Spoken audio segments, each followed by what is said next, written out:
The fall of the northern kingdom of Israel and the destruction by the Assyrians creates one of the great mysteries of Jewish history, those 10 lost tribes, which is a huge chunk of the Jewish people who follow what is really the normal pattern that any nation would follow. If you're exiled from your country and you get sent somewhere else and you don't come back, eventually you assimilate. Now, there are Jewish traditions that say that obviously a huge number of those Jews fled south to the southern kingdom of Judah. There's a tradition that Jeremiah brought the tribes back.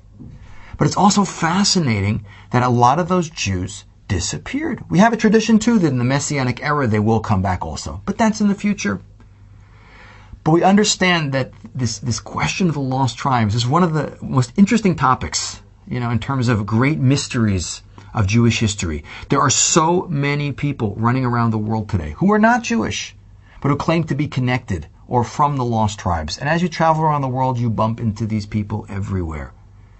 My favorite example is the Pashtunim in Afghanistan today, by the Khyber Pass.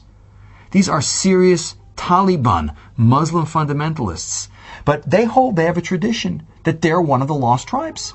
And they're actually called the Jewish Muslims because they have so many interesting Jewish type style customs that they do in addition to the Muslim things that they do.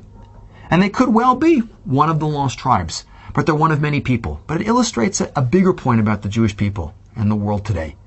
We were a very significant percentage of the ancient world. Today we're 1/4% of the world's population. At so many different periods of time, not just thousands of years ago, the destruction of the northern kingdom, large numbers of Jews, whether it's the expulsion from Spain in the future, we'll see all different periods of time, large numbers of Jews were lost to the Jewish people. Which brings us to the reality of the world today. That probably for every person in this world who is a Jew, there are probably 1,000 people who have Jewish blood that are not Jewish. And we understand as Jews that in the Messianic era, the Messiah, who will be a prophet, will finally have the ability to come to the world and say to each and every person and each and every Jew, not only what tribe you're from, but he'll also be able to finally tell us who and who isn't a Jew, and then we'll finally know how many Jews are really in the world.